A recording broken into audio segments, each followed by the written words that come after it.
Hello, everybody, and welcome to the Flea Circus, where we show some of the horrors, the horrible creatures of Creepypasta. I am the ringmaster, skillfully, and the circus isn't open right now, but trust me, in due time, it will be open, and we'll let all the attractions out for you. This, though, wasn't the way that I wanted to start things off. I guess this is kind of like a news thing, giving you something to think about when it comes to creepypasta. There is a very famous creepypasta called 1999.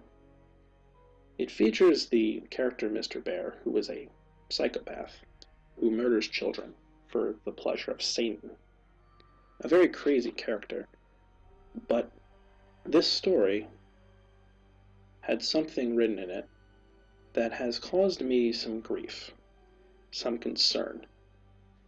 Only a few people have noticed it so far, so I'm just doing my part to spread the word.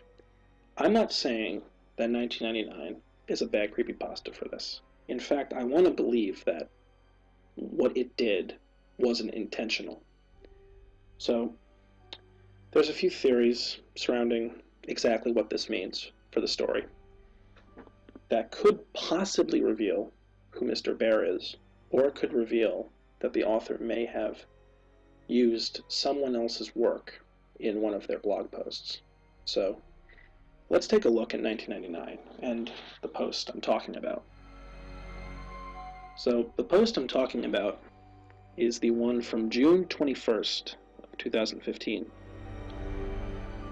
And in this one, the main character Elliot, who is the victimized child who almost died at the hands of Mr. Bear back in 1999, watches 2 episodes of Caledon 21, and one of them is titled Paint with the Soul Episode 2, How to Find Berries. It is in this paragraph that we see some issues, and possibly a change in what the story means. So, essentially, Paint with the Soul never stood out to me, but I never saw it on TV myself, and the actual episodes didn't make a lot of sense. The episode started with the usual bad quality, cutting right to an alleyway.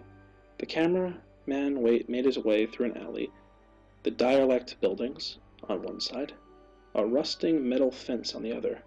Hey, painting heads, today I'm going to show you how to find some fresh wild berries. I recognize that voice. Like episode 3, the man's voice was fairly shaking and somewhat anxious. The man walked over to the mattress against the building. Here we have the house where the squirrels hide things. Man pulled out a shaking hand, and it was covered what looked like blood.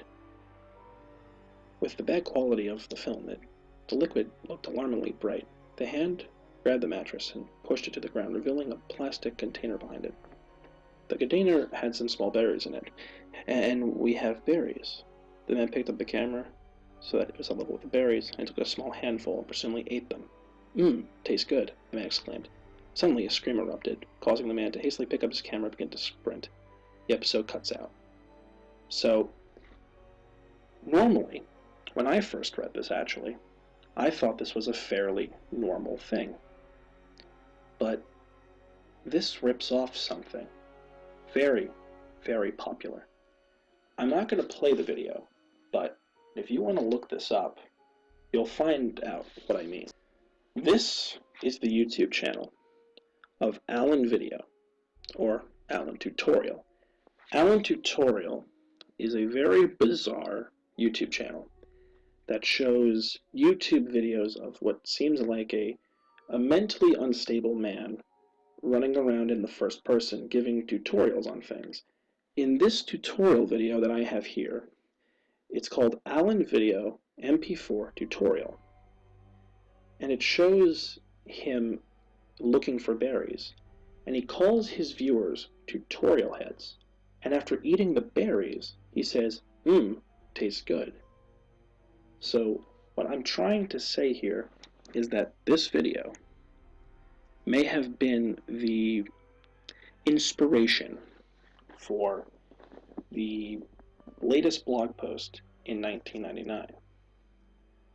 But you may be wondering to yourself, well, how did I figure this out? Well, I didn't. But someone else did. Another show. This is the show in question. This is called Undercooked Analysis. It's by a show called Midnight Marinara, and I highly recommend it. They're pretty good over there. But anyway, they do a podcast-style thing, and what I found is that by the end of this podcast, they discover that 1999's final blog post, the episode 2 that I just read, is very similar to that of the Allan video.mp4 tutorial. So, in this video, they basically write it off as plagiarism, which would be really messed up because up until this point, 1999 is one of the most beloved creepypastas, very well written creepypasta, and the idea of the idea of this author really plagiarizing is terrible. It's too terrible to behold, and it's just not fun for anyone who's a fan of 1999 and figures this out. We also have the AlanTutorial wiki page, where it says that Allan is the unseen main protagonist. He's responsible for uploading blah blah blah. But look at the bio of this man. Allan is soft-spoken and often seems very anxious and unsure of himself. That sounds very familiar. So, what does this mean for 1999? Well, I'll tell you. I came up with 3 possible theories surrounding this, and all of them have flaws. But I'm going to put them in order of what I think is the most likely to the least likely, of the intent at least. I have a lot of faith in the author of 1999, so my first opinion is that this author from 1999 watched this AlanTutorial video, but when he watched it, he decided that he would implement it into his creepypasta. Not with the intent to plagiarize it, mind you, but with the idea of creating something of his own.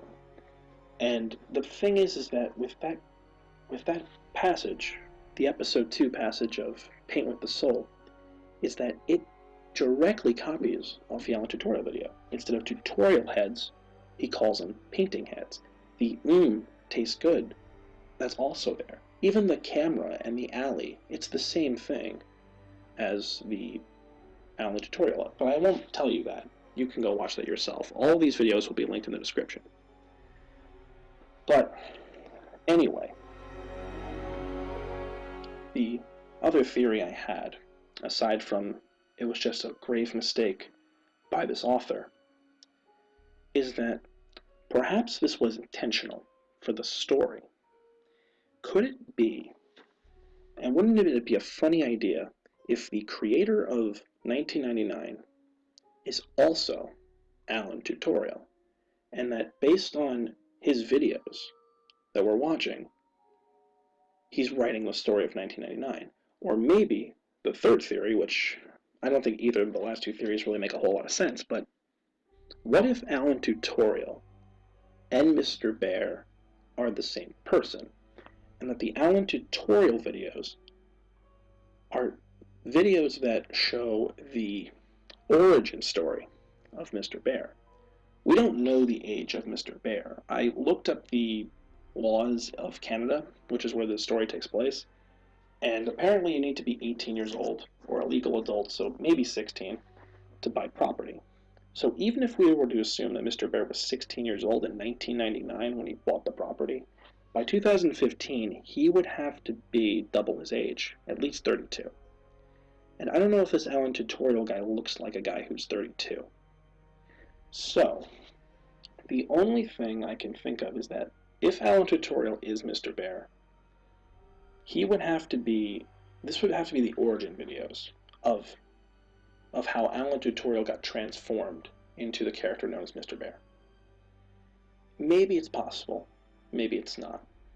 But I don't want to believe what Undercooked Analysis and the Midnight Marinara guys said, which is, and they have the right to believe this, but they basically said that this thing was plagiarized from AlanTutorial. So was it? This is what I suggest that we all do. I want you, anyone who watches this, and anyone who reads 1999, to go back, and I want you to reread 1999 and take a shovel and whatever you can and just dig up that story and look through it. Look through that story. Figure out if there's anything wrong with it, if it copies off anything else, because I believe that it might have just been a grave mistake by the author. A one-time mistake that he just made, or she just made. I don't know who the author is personally. So that's my only hope, is that nobody can find another instance of plagiarism in 1999. Because if we do find something else, everything will change. This has been the opening episode of the Flea Circus. I promise you that there'll be more to come, eventually. Maybe I'll make another video like this with a creepypasta I like, or maybe I'll write one myself. I do have one in the works, and one that has to get submitted to creepypasta.org. They take forever to accept your submissions. But once it is submitted and once it is active on the site, I will share it with you, if you're interested. So stay tuned, and remember, always look out for what's behind you. Until next time, this is the Skillfully, signing off.